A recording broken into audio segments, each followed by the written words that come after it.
So I just got done doing an FRM recovery repair for this BMW E92.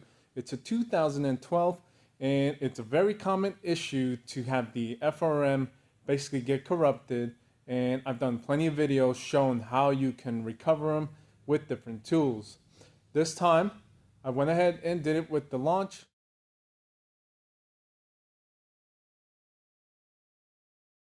that has now become my favorite tool for doing the recovery because there's no coding or nothing afterwards. But this time I am dealing with a trouble code in the FRM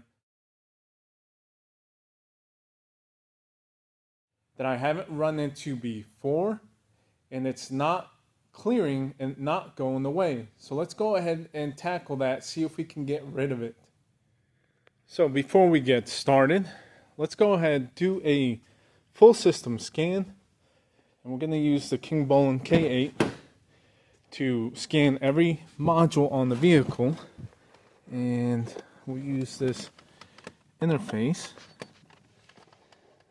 I'll have to get a power supply on the vehicle setup. For now, use the kickstand. Let's power up the vehicle and let's get started.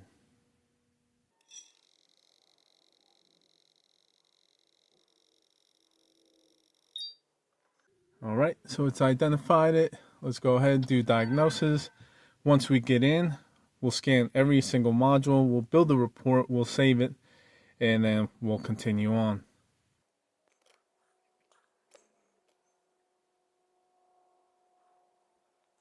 Alright, so we are now done doing the full system scan, and the one that I am going to be interested in right here, FRM, let's see, battery exhausted, so this one, 9CBB, short circuit fault, and it is set as current. So let's go ahead, just for our records, let's save this and create a report. We'll save it on the tool, and this is what it looks like, and this could be emailed and shared with the customer or with your RO if you've got a repair shop. So let's go ahead into the FRM. Let's read codes, and there we go, just like we saw earlier. One thing I want to show you, if we go back out, clear the codes, we can cycle the key. Let's go ahead and we'll start the vehicle, and we'll go ahead and reread the trouble codes. Now we get the same code that was returning, and then we've got a new code. I've not run into this one, so let's take a look. So for a left side blinker, we'll activate it, and that's not going off. That one is.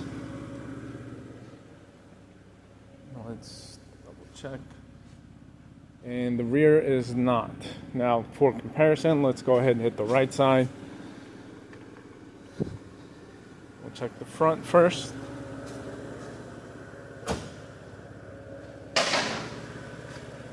That's working.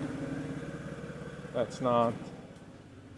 But the rear, okay, so that's the blinker. So this one's not kicking on. Possibly why we got that trouble code.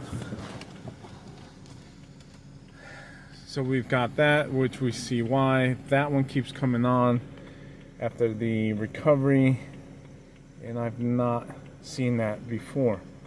But if we back out, I have noticed, so let's go here to maintenance. When I was exploring this tool, I did see this FRM matching, and so let's go see what this is all about. Okay, and obviously we are working BMW.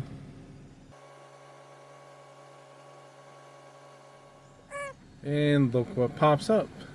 Short circuit reset. Now one of those trouble codes was pointing towards a short circuit. So let's see, it's possible to clear FRM short circuit faults. Let's hit OK.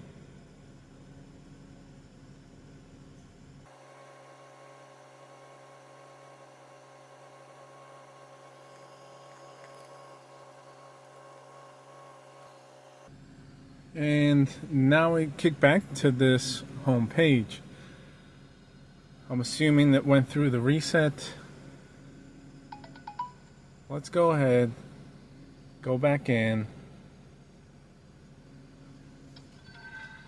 and rescan the vehicle.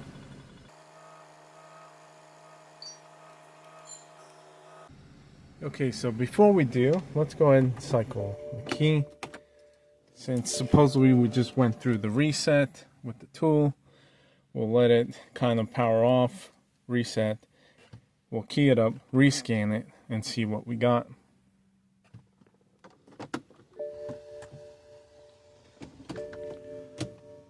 Alright, we'll do full system scan again.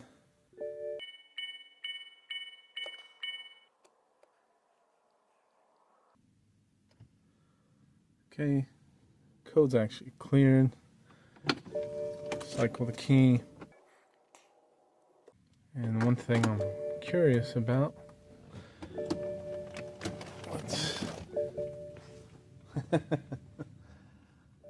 look at that. We've restored the blinker operation, which could have been misled as possibly needing a whole taillight assembly because of the LED portion. No more trouble codes in FRM. Blinker is working.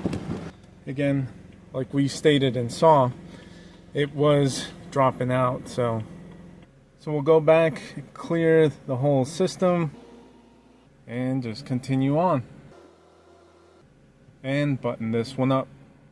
Alright, so sometimes if you recover the FRM and there was pre-existing light issues or actual short circuits, you're going to have to use a tool like this Kingbolen K8 and perform a reset of the FRM short circuit system in order to get it to operate properly and start supplying voltage to whatever bulb circuit it thought or thinks is shorted out. Now, you will have to double check, do your diligence, and make sure all the bulbs are good. There are no actual true shorted wires, and all your basics. Once that is taken care of and handled, you will be able to reset and get operation of the FRM again by doing what I just showed you, and hopefully yours will start operating again. So that's it for this one. Quick, simple, easy. Hope you enjoyed it, learned something, and that's it.